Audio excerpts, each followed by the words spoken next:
En Côte d'Ivoire, la question de la crédibilité des élections revient de plus en plus dans le débat public, à un point où la confiance des citoyens dans le système électoral tend à s'effondrer. Assalé Tiemoko, acteur politique local, affirme aujourd'hui avoir vécu de l'intérieur ce qu'il décrit comme un processus électoral manipulé. Certaines pratiques observées sur le terrain poseraient de sérieuses questions sur la transparence du processus électoral selon lui. Ce témoignage relance un débat crucial. Le système électoral ivoirien est-il encore crédible? Like la vidéo et abonne-toi à la chaîne pour ne rien manquer des analyses sur l'actualité ivoirienne. Moi, en tant qu'acteur politique local, ce que j'ai vu de mes propres yeux sur le terrain, pour moi, m'incline à penser que si on continue dans cette voie-là, la confiance des Ivoiriens va continuer à s'affaisser dans la crédibilité du jeu électoral. Alors, j'en parle dans un livre qui va sortir bientôt sur ces élections-là. Je me dis, si un ministre non membre de la commission électorale indépendante peut se permettre de téléphoner à un préfet qui, lui, est membre de la commission électorale locale au cours de la compilation des résultats d'une élection et ordonner à ce préfet-là de quitter la salle afin que la commission d'une infraction puisse se poursuivre, donc il y a un braquage électoral.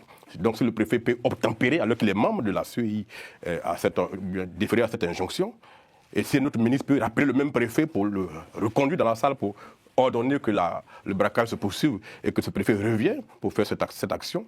Si la CEI locale peut dire que les accréditations que le président de la CEI centrale a délivrées aux journalistes aux fins d'assister à la compilation et aux opérations de vote, si un président de la CEI locale peut dire que cette accréditation n'est valable que dans la rue et non la CEI ici, si on peut expulser donc les journalistes de la compilation, ça veut dire que l'élection est une vraie mascarade. Et donc les réformes qui vont venir devraient pouvoir intégrer tout ça. Si un président de CEI local peut s'amuser à lui-même désigner les militants de son parti dans les bureaux de vote au remplacement des fonctionnaires, il y a la nécessité qu'il y ait des réformes profondes dans cette Côte d'Ivoire. Et donc nous, c'est ce que nous attendons aujourd'hui, des réformes qui sont annoncées. Et nous pensons qu'avant les municipales prochaines en 2028, ces réformes-là doivent être faites pour que la confiance des Ivoiriens soit retrouvée dans ces élections-là. D'année en année, vous voyez très bien que le taux de participation s'effondre, notamment dans la capitale, où on voit des gens élus à seulement 10% de participation. Cocody, Adjamé, Yopougon, et même dans la grande commune d'Abobo, qui est censé être un fief du RADP, on n'atteint même pas 25%. Et donc tout ça nous incline à penser qu'il faut reconstruire une confiance, et les réformes qui sont annoncées doivent être assez profondes pour qu'on ait confiance dans le jeu électoral. Autrement, ça ne serait pas bon pour la suite. Oui, et dans ce cas, vous, en fait, vu que vous aviez parlé c'est-à-dire vous aviez remis en question, je dirais, l'indépendance de ces préfets-là. Donc, si on veut retourner à la réforme des années 2000, notamment, où en fait les élections étaient confiées au ministère de l'Intérieur. Donc, vous dites là clairement que cette réforme-là n'est pas aussi viable au regard de ce que vous aviez connu. C'est bien ça? Oui, mais on ne peut pas revenir, j'allais dire, à l'ancien système, qui était notamment dans un cadre de parti unique, comme au temps du PDCI. Donc pour moi, des fonctionnaires qui sont sous l'influence d'autorité ne peuvent pas crédibiliser une élection. Moi, je pense qu'il y a tout un autre mécanisme à mettre en place qui peut intégrer à la fois les fonctionnaires, mais de la société civile et d'autres acteurs pour faire une commission qui pourrait être beaucoup plus indépendante dans les faits, en expulsant bien sûr les partis politiques qui n'ont rien à faire, donc, pour moi, dans une commission électorale. Ok, donc le véritable problème sont les partis politiques pour vous?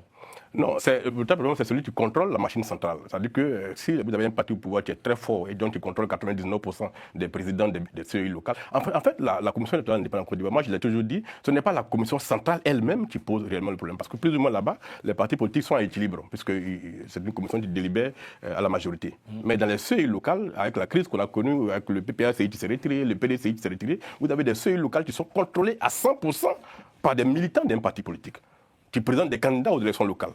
Et donc, évidemment, ils ont toute l'attitude de manipuler tout ce qu'ils veulent manipuler et donc de fausser complètement le jeu électoral.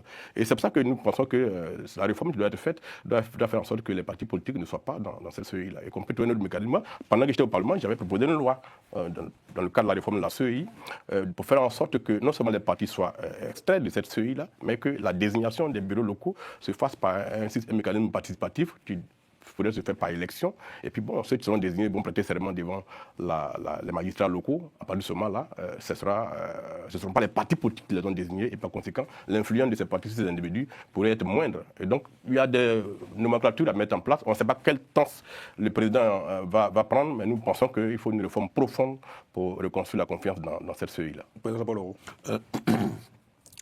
dans votre cas spécifiquement, dans votre circonscription, c'est votre adversaire qui a triché, ou bien c'est la CEI qui a triché? C'est un processus complet qui intègre l'adversaire en question. Parce que celui qui a désigné le président de la CEI locale. C'est-à-dire que, comme les autres partis ne sont pas là, donc c'est la CEI, le RADP du contrôle du mouvement, donc c'est le délégué RADP de Tia-Salé qui a désigné son chargé de communication pour être le président de la CEI locale. C'est son chargé de communication. C'est officiel, tout le monde le sait. Donc, il a désigné pour être là, pour accomplir une mission précise, renverser les résultats du vote. En fait, ce qui s'est passé à Tia-Salé, ce n'est pas le dépouillement qui a eu le problème. C'est-à-dire que la commission centrale locale a proclamé un résultat qui est totalement contraire à ce qui est sur des urnes. Des urnes, avec les différents PV. Les PV qui leur ont permis de proclamer ces résultats, à cette date-là, on ne les a pas encore vus. Moi, j'ai commis des commissaires de justice pour au fin d'aller prendre copie de ces PV afin qu'on les confronte avec ceux que les présidents des bureaux de vote nous ont donnés dans les bureaux de vote. Mais la CEI locale a répondu qu'ils n'étaient plus en possession de ces PV, qui leur ont permis de proclamer le résultat. Jusqu'à cette date-là, on n'a pas vu ces PV. Est-ce que beaucoup vous reprochent de dire que vous êtes un mauvais perdant? Mais non. Je ne suis pas un mauvais perdant, puisque je peux démontrer que j'ai gagné. Et j'ai démontré que j'ai gagné. Je suis en possession de 127 PV, dont la compilation me donne vainqueur avec 1356 voix d'écart. C'est quoi les objectifs? C'est fini? Comment? Vous avez perdu vos sièges, vous avez sorti ça là. C'est quoi les objectifs? Non, c'est pas. Non. Vous avez annoncé même que on ne peut pas ennoblir la fraude. On est une démocratie, on est une république. On ne peut pas dire ils ont fraudé, c'est vrai, mais avançons, non. À partir de ça, on doit construire la réforme. Si des gens peuvent se permettre de proclamer un autre résultat que celui qui est dans les urnes, on est tous en danger. Et donc, à partir du cas Tia-Salé, on doit pouvoir construire la réforme de demain pour que les Ivoiriens aient confiance dans le jeu électoral. Donc, ce n'est pas une affaire de dire non, tu as perdu, on est passé à autre chose. Non. Il y a que je suis en possession de documents qui disent que j'ai gagné.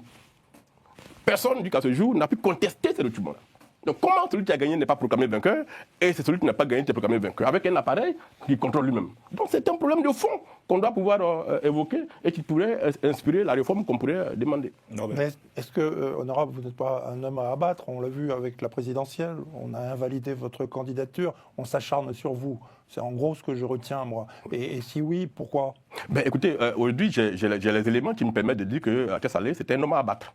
Puisque je sais aujourd'hui qu'au départ, on ne savait pas comment les choses se sont passées. Aujourd'hui, je sais que ce sont des membres du gouvernement qui ont terrorisé le corps préfectoral pour l'amener à sortir de la salle afin qu'une commission d'infraction soit poursuivie. Et donc, comment des membres du gouvernement, comment un ministre peut s'autoriser à ordonner à un membre de la commission électorale indépendante de quitter une salle pour aller pour que laisser une infraction se commettre. Donc, quand on a lu tout ça, on s'est dit finalement, tout avait été mis en œuvre pour que Assalé Timoko, qui est devenu dérangeant dans ce pays-là, ne soit plus à l'Assemblée nationale.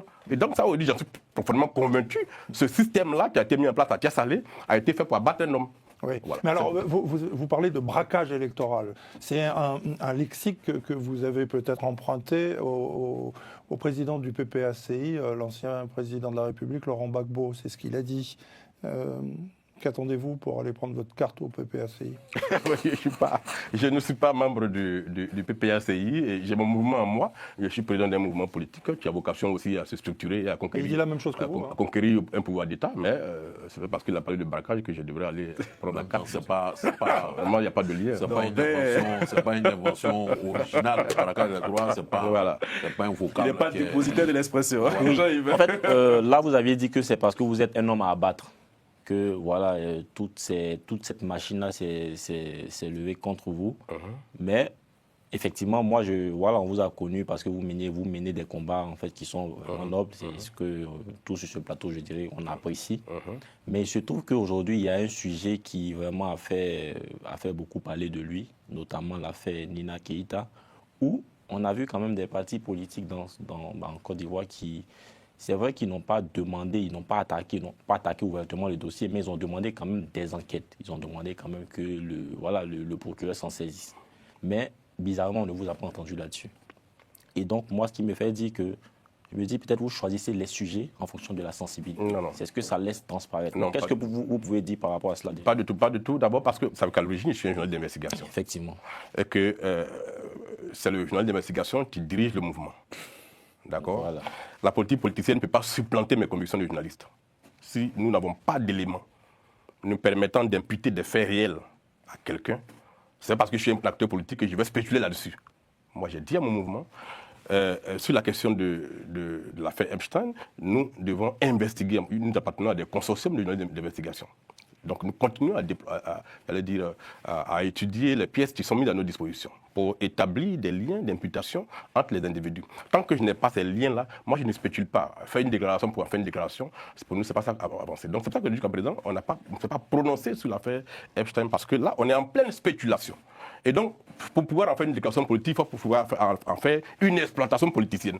Et nous ne voulons pas tomber dans une exploitation politicienne d'un fait que nous ne pouvons pas imputer. Oui, mais déjà, déjà, normalement, en fait, l'idée c'était de se prononcer, pas de se prononcer, mais effectivement de faire la déclaration qui va peut-être conduire le procureur à se saisir de cette affaire-là pour poursuivre les enquêtes.